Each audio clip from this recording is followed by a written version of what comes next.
What's a secret that could tear your entire family apart? Experience 1.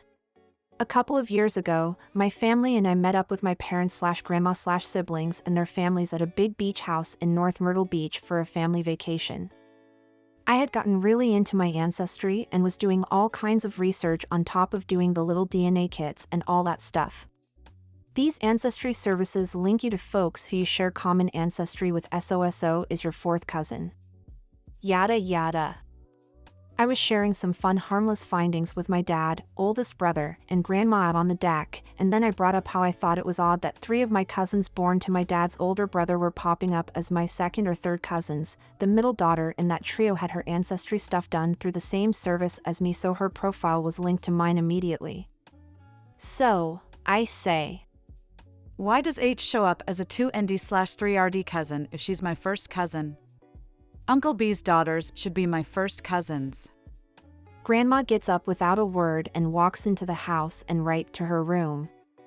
My oldest brother and dad shared a look with each other where I could tell they were both on the same wavelength about something I was oblivious to, and my dad said, "Well, I guess that answers that question." My oldest brother, who is 11 years older than me and is from my dad's first marriage, lets me in on the family rumor that had been circulating long before I was born. When my late grandfather was overseas serving in the Korean War, it is alleged that my grandma, who was still just my grandpa's girlfriend at the time, got pregnant with Uncle B by another man. Some exes from her high school days whose name my dad seemed to remember being brought up in arguments between his parents when he was a kid. My grandpa came home from the war, they got married immediately, and I guess the math of when Uncle B was born and when my grandpa came home lined up just enough to make it believable that Uncle B was indeed my grandpa's firstborn son. But Uncle B looks nothing like my dad and the other 2 brothers. He's short and has a different look to him, whereas my dad and his younger brothers are all tall behemoths of men who resemble each other and their dad. I never thought of it before, but now when I look at photos, I can't help but notice just how different Uncle B appears in comparison. My ancestry discovery and my grandmother's reaction to it basically gave that rumor steady legs to stand on. And we have not spoken about it since that night. Only my dad, brother, and I 100% know. And at this point, we see no reason to bring it to light. Edit. In addition, my cousin H has her ancestry profile set to private, so I can't see her tree, but if she did her DNA/ancestry thing too, I'm sure she has discovered the truth as well. So, I'm assuming at least she knows as well that her dad has a different dad than my grandpa. Experience 2. I'm an adult. My father got drunk while on vacation and I thought he was calling me to just chat, but he ended up hitting on me and confessing that he's attracted to me. I haven't said anything because my mother has a heart condition and I am afraid the stress would literally kill her. I told him that wasn't okay, and he hasn't brought it up since, but it makes family gatherings awful, and I hate that now I can't see my mom without feeling super uncomfortable because I also have to see him. He's never been weird with me before this, so I was just in shock during that conversation. Did I mention he confessed this after I updated him on the status of a police officer report I made against an ex-partner who R-worded me? The whole thing is so screwed up I just try not to think about it. Experience 3. Uncle S assaulted like everyone. I mean, he's in prison now, so I guess it already did that. The real secret is that everyone in the family swept it under the rug and protected him while the kids were getting R-worded, and then when this uncle was in the hot seat with the law, the family excommunicated the only person brave enough to come forward, the guy's own daughter. Experience 4. My sister and father both did ancestry DNA testing. Found some new relatives because my dad was adopted.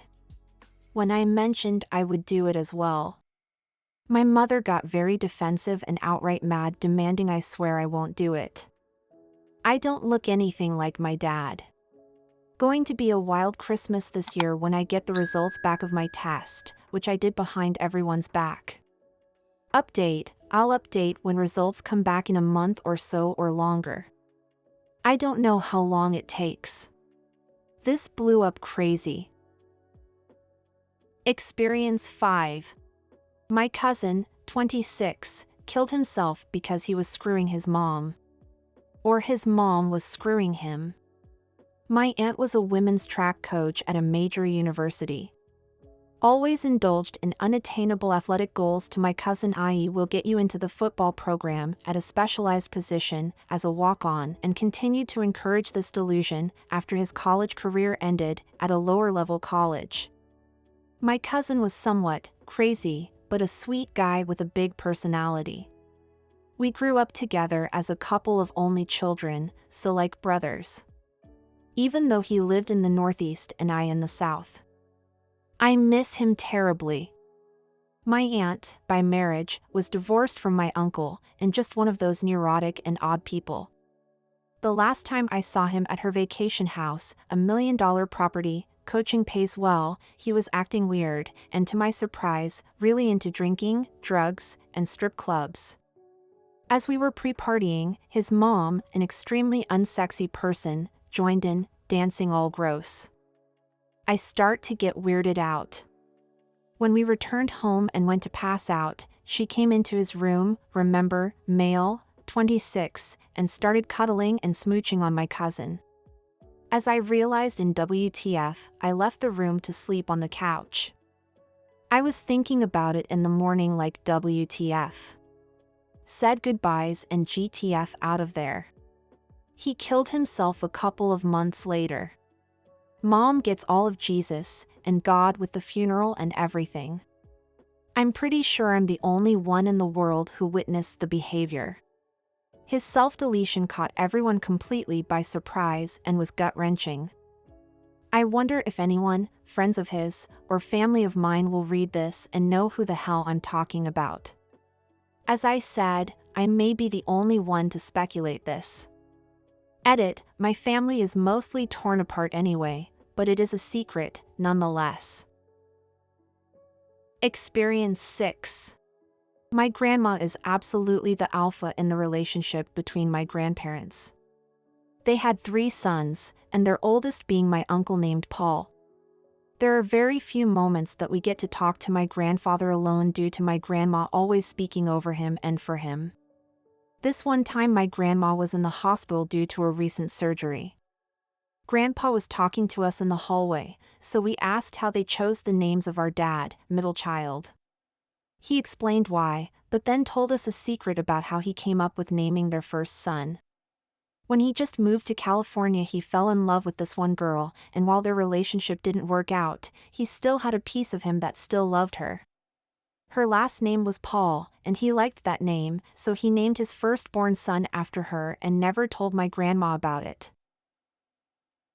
Experience 7. My girlfriend was in dental school and needed patience. My stepdad volunteered and checked the HIV/AIDS box. She asked if it was a mistake and he smiled and said, "Nope. And you can't tell anyone due to HIPAA." It turns out he cheated on my mom back in 2015 and contracted the virus. I still don't know if my mom is positive because if I bring it up, he will 100% come after my now wife for her career/money. Experience 8. Not going to break apart the family, but I'm curious about what happens to family gatherings once my grandma passes away. She's 94 and in pretty good health for her age. She's also one of the most petty and mean-spirited women I've ever met. I'm curious about what comes out when her health starts spiraling. There's a very thinly veiled hatred of my mother and both my aunts. One has a child from a previous marriage that has been cut out of the will, which has been causing problems for the last 2 decades. Christmas gifts are always cash and he's been getting mega shafted. One year a few years ago me, my sister and bio cousin all got $1,000, he got $1, he's never invited on vacations, but my aunt and uncle are, etc. My other aunt is a bit of an alcoholic when my grandma is around, and only when she's around, and is definitely not afraid to speak her mind. Meanwhile, all this crap means I see the extended family maybe once a year and my cousins I was close with growing up are now rather distant, although that's on me because I'm terrible at communicating and reaching out to anyone. Experience 9. I was abused by a family member when I was 6. I'm 37 now.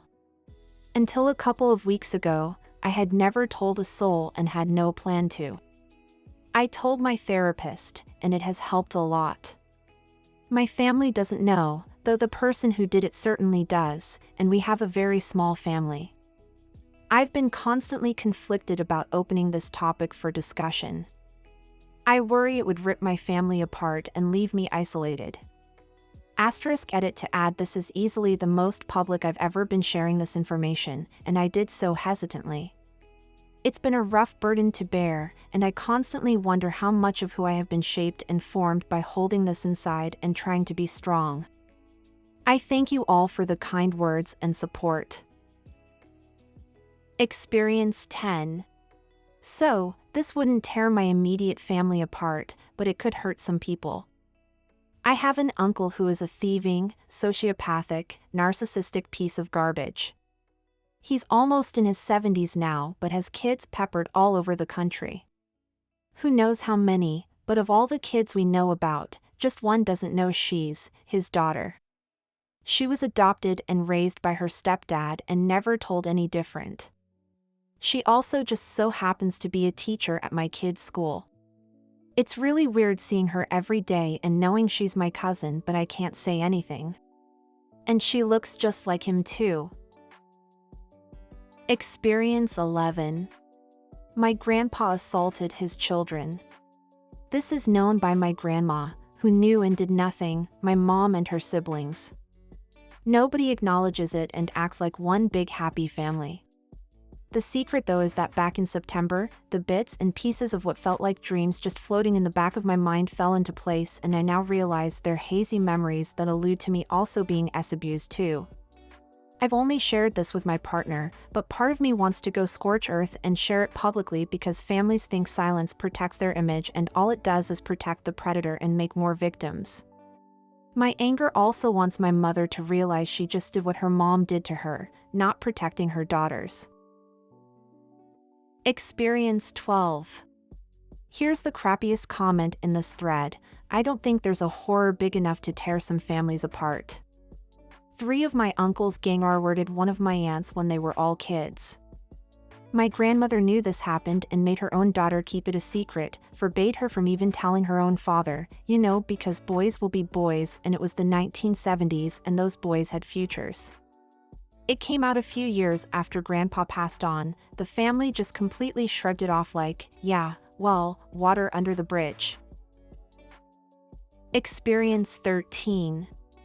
A certain family member used to get drunk and corner me, from the age of about 10.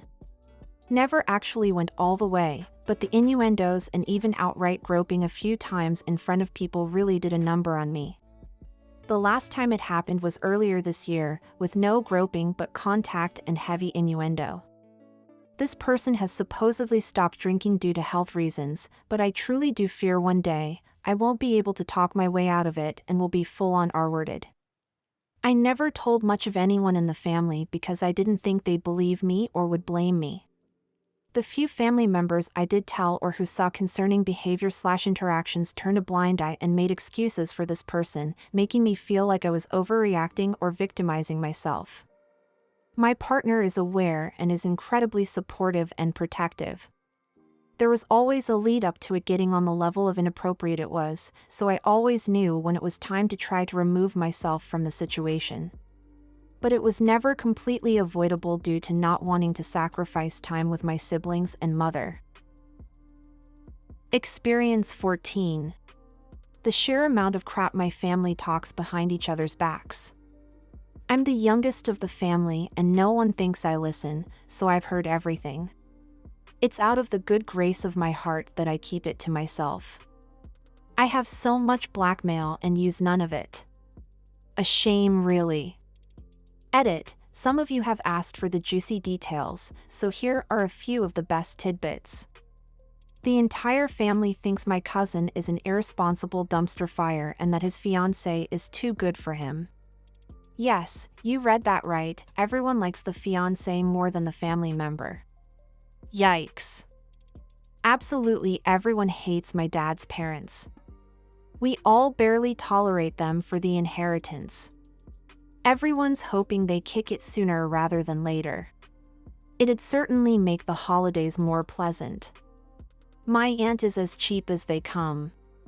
There's a running joke that if any one of us will be a millionaire, it'll be her. Almost never pays for herself, and she's still single and has been for decades. The family's accepted she'll probably die single at this rate. My family also has a weird problem with her living in a condo at 48 for some reason. I'm not often there for the gossip about my own family for obvious reasons, but I can only assume much of it revolves around how my mom deserves a better husband than my dad. At it too, since there has been a multitude of misunderstandings, let me be clear, no, I don't gossip about my friends, no I don't think living in a condo is bad, no I don't enjoy the constant tension, and no I won't share any more personal details about the situation. My poor sweet inbox, you have been abused. Experience 15. My mom actually used a secret for the opposite effect.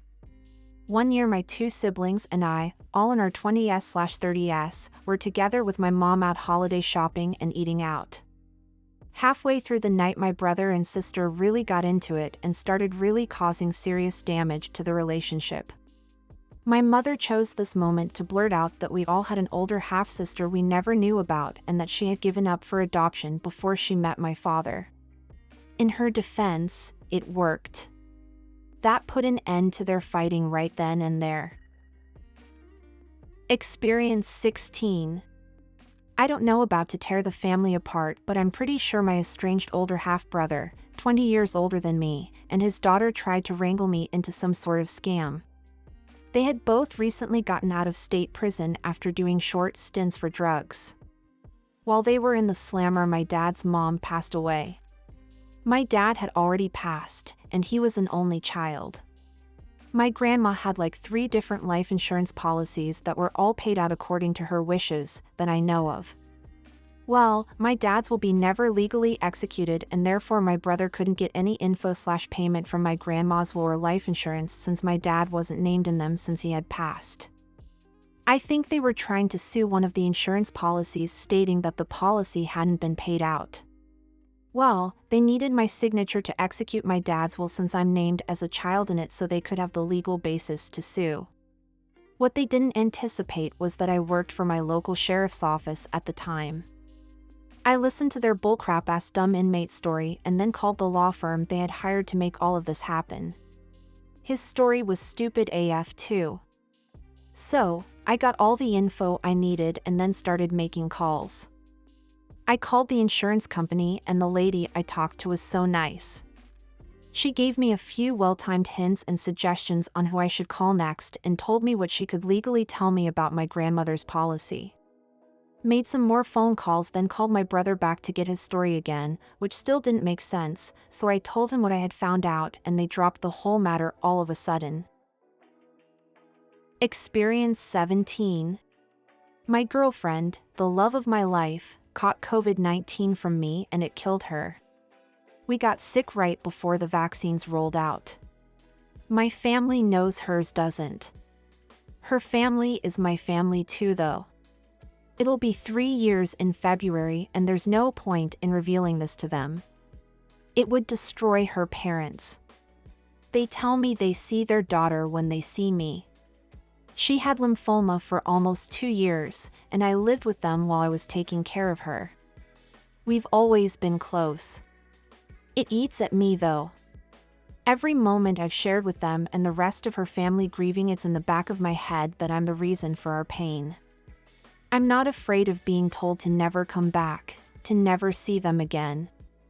I just don't want to hurt them any more than I already have. Experience 18. It's a secret that I actually make music. I will take it to my grave from my girlfriend's family. They're all Southern/Midwest, country, God is good type people. They're sweet and friendly, and they love me. The fact that I keep the lights on with some deep voice grungy rap would make them 1, question if I am a Christian, and I've avoided that conversation for well over a year, and 2, they assume all career musicians are rich beyond belief. I give my producers and mastering techs their very fair share to make sure they eat well, and as a result, I live comfortably, but I'm not rolling around in a Maybach living in a mansion like how they imagine every musician is, and I know they'd be looking for their handouts. There are a lot of expenses when you're unsigned. Experience 19. I have a really big family, and one of my cousins is a minor attracted person. When I was young, I was on Nickel for the first time, and he took advantage of it during a New Year's Eve party when everyone else was too busy to notice, and I was so passed out I wasn't sure it was real for a long time. I opened up about it to one of my other cousins, X, after some time, and he told me that I should talk to cousin Y about this too. X, Y, and I were all young, under 13, had been abused, and didn't know whether to tell an adult and get him in trouble because he'd always been nice to us except when he would give in to his impulses, as he'd say. Well, we didn't have to. He ended up abusing one of our other cousins, Z, who was a toddler. The adults knew because Z had to be rushed to hospital after going into anaphylactic shock from a severe allergy to something on his hands. But no one ever called the cops as far as I knew. It's just a fact the entire family knows, and no one speaks about, ever. Even while he sat with all the kids and joked around as if it never happened. He now has 2 daughters and very limited custody. He moved away because as much as we don't speak of it, no one wants to be around him. Cousins X, Y, and I warned the one mother. The other one apparently didn't care. I've never met the girls, but I think about them often, hoping they're somehow okay. Experience 20. My grandparents planned for my cousin's greed. Important facts: my grandfather created, owned, and operated a very successful business. My cousins did not grow up with wealthy grandma and grandpa and were therefore not used to money. I am 15 plus years younger than all my cousins. There are 7 grandchildren, 1 was disowned, 1 inherited early, and the rest of us, 5, had all our assets that were gifted to us put in a partition trust. The basic outline of the trust at all grandkids started with the same amount of assets. All profits earned by the partition section are kept by the section it was earned by /4. You are able to pull out for medical bills, education up to a PhD, and major life events, weddings, births, deaths, before the release age. When you pull out all of your assets, your section gets dissolved. You can pull out all assets without penalty when you are a certain age within the paperwork, let's say 35. The trust dissolves 21 years past my release age. I am just now getting close to my magical release age. My cousins have long pulled their assets out of the trust. My husband and I live life like it doesn't exist. My cousins keep telling me to pull money out for this or that, medical bills and whatnot. You know, regular things. It's for emergencies only. They have no idea how they screwed themselves over, relying on grandma and grandpa. Before anyone comes for me, my cousins are very well off on their own but use the trust to not have uncomfortable things happen. We hope you enjoyed listening to today's stories. If you want to see more stories, check out these videos or check the links in the description for more videos. And don't forget to like the video and subscribe to the channel. And ring that notification bell.